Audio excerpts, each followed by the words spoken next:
Et on va parler biotech ce matin en compagnie de Franck Mouton. Bonjour. Bonjour monsieur. Vous êtes le PDG de Terranexus, une biotech lyonnaise qui a choisi de s'introduire en bourse. Ça fait une petite semaine maintenant que vous êtes en roadshow pour convaincre les investisseurs. Un modèle, Terranexus, qui se distingue de la majorité des biotech françaises. Expliquez-nous, Franck Mouton. Effectivement, donc un profil attractif dans l'univers des biotech avec un profil qui permet d'accélérer l'accès au marché à nos produits et de limiter les risques et les temps pour les développer. Vous êtes justement spécialisé dans les maladies neurologiques, c'est ça? Par exemple Parkinson ou la narcolepsie. Exactement. Donc, vos indications principales ou il y en a d'autres? Il y en a d'autres. Donc, nous avons une technologie qui permet de s'appliquer à différentes maladies et les maladies que nous avons choisies en priorité sont la narcolepsie, le Parkinson. Nous avons également deux autres candidats médicaments qui sont en développement dans la maladie d'Alzheimer et dans les douleurs neuropathiques. Et donc pour expliquer donc le fonctionnement, vous misez sur la combinaison de molécules déjà existantes que vous réassemblez pour avoir une efficacité maximum. Tout à fait. Donc en fait, je vais en quelques mots vous décrire l'innovation. En fait, nous avons compris une des raisons pour lesquelles les médicaments qui sont utilisés actuellement dans ces maladies présentent des limites d'efficacité. Et en fait, ces limites d'efficacité sont liées au fait qu'une autre grande famille de cellules dans le cerveau qui s'appelle les cellules gliales joue un rôle dans la réponse justement à ces traitements. Vous savez que ces traitements agissent sur les cellules neuronales, les neurones, et nous ce que nous faisons c'est d'agir simultanément sur deux populations de cellules dans le cerveau. Nous sommes les premiers à avoir cette technologie et à l'avoir protégée qui consiste à agir simultanément sur les cellules neuronales et sur les cellules gliales. Ça c'est vraiment l'innovation. Partant de cette innovation qui est capable justement de s'appliquer sur différentes maladies, nous avons fait le choix d'utiliser des médicaments qui étaient déjà connus, déjà utilisés chez l'homme. L'un ciblant les neurones, c'est celui qui est utilisé actuellement dans les indications qui nous intéressent, et l'autre repositionné. Le repositionnement, ça consiste à trouver une nouvelle application, un médicament qui était appliqué dans une autre indication.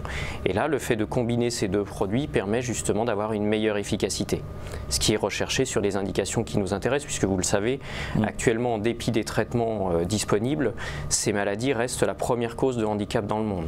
Donc les patients qui sont vraiment en attente de médicaments plus efficaces pour pouvoir prendre en charge cette perte d'autonomie. Avec des populations effectivement extrêmement vastes, du coup vous travaillez sur des médicaments qui pourraient potentiellement être des blockbusters, un potentiel commercial supérieur à 1 milliard de dollars, on le rappelle, dans la narcolepsie et les troubles liés à la maladie de Parkinson. Tout à fait, la narcolepsie par exemple c'est un marché actuellement de 2 milliards qui reste un marché dans lequel les besoins médicaux sont extrêmement importants pour justement améliorer la prise en charge et offrir aux patients une vie normale.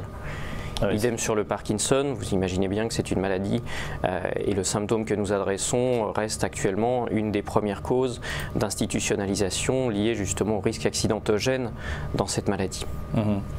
Du coup, effectivement, la société existe depuis combien de temps? La société a été créée en mars 2013, c'est un essaimage du commissariat à l'énergie atomique puisque Mathieu Chaveria, qui est cofondateur à mes côtés, nous étions tous les deux chercheurs au CEA et c'est dans le cadre de nos recherches au CEA qu'on a identifié cette technologie. Voilà, du nucléaire, de l'atome au traitement contre la narcolepsie et le Parkinson, évidemment, on vous souhaite une réussite, on va dire, totale, en tout cas des traitements. Justement, les prochaines étapes après cette introduction en bourse, ça va être quoi pour Terranexus? Donc un premier rendez-vous en 2018 avec les résultats de notre phase 2 chez les patients justement atteints de narcolepsie, puis ensuite en 2019 avec les résultats de la phase 2 dans le Parkinson et en parallèle de cela, les résultats de supériorité clinique que nous attendons sur nos candidats médicaments positionnés dans la douleur neuropathique et dans l'Alzheimer. Donc vous voyez, un news flow très abondant sur les 24 prochains mois, ce qui aussi est relativement rare dans le domaine des biotech et encore plus rare dans le domaine du système nerveux central. Et donc la société avec un potentiel de création de valeur extrêmement important sur les 24 prochains mois qui viennent. Et du coup, vous avez choisi ce moment justement avant cet abondant news flow pour lancer cette introduction en bourse. Qui vous accompagne aujourd'hui, Franck Mouton?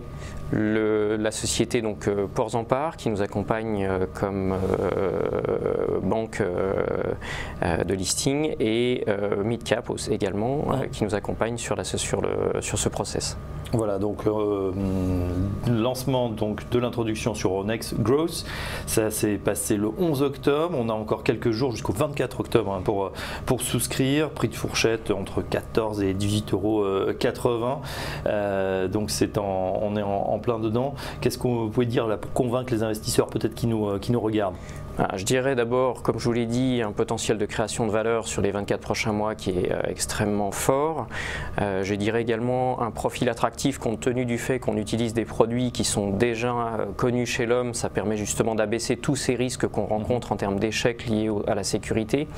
Et dernier point, la capacité de la société et de son équipe agile d'avoir délivré justement 4 programmes propriétaires actuellement en développement sur des indications à très fort potentiel de valeur, puisque vous l'avez dit, chacun des candidats médicaments a un potentiel de blockbuster. Voilà. Bon, bah ça c'est pas mal. 18 millions d'euros devraient être levés à l'occasion de cette introduction en bourse. Cet argent, il va être utilisé pour le commercial, pour la recherche, pour muscler les équipes?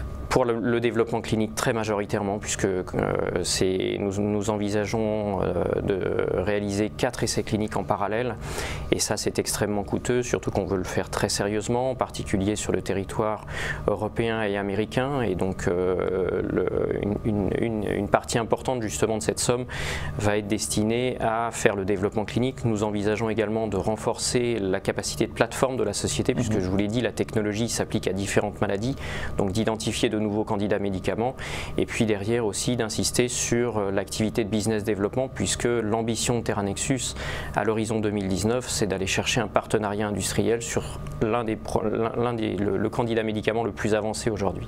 Ouais. Et ces partenariats industriels, c'est souvent avec des plus gros, en tout cas des gros labos. Vous êtes déjà en contact avec certains qui vous font de l'appel du pied ou pas encore? Tout à fait. On a déjà, nous on a fait le choix de recruter très tôt dans la société un business développeur expérimenté, qui a permis justement d'établir des contacts déjà très étroits avec un certain nombre d'acteurs qui sont positionnés sur les indications qui nous intéressent. Au niveau de la biotech, on a vu que voilà, c'était pas sans repos hein, comme activité, excellente année 2015, beaucoup d'introductions en bourse. 2016, évidemment, les tweets d'Hillary Clinton, Donald Trump qui n'était pas en reste. On a vu que ça tanguait sur ce marché. Pourtant, ça vous a peu découragé, même si effectivement vous êtes, je sais pas, peut-être la 4e ou la 5e biotech là, qui se lance cette année en France. Pour vous, le marché reste porteur? Je dirais surtout qu'on a pris conscience des risques et c'est pour ça qu'on pense que Terranexus peut se positionner en bourse de façon attractive, justement compte tenu du fait qu'on est à cœur de nos développements, le fait de sécuriser nos développements avec des produits connus, avec un certain nombre de choix qui permettent justement de maximiser nos probabilités de succès clinique et de succès commerciaux qui sont vraiment ancrés au centre de notre recherche. On a souhaité avoir une vision très industrielle de notre recherche et c'est pourquoi je pense effectivement que Terranexus a un profil attractif dans ce domaine-là.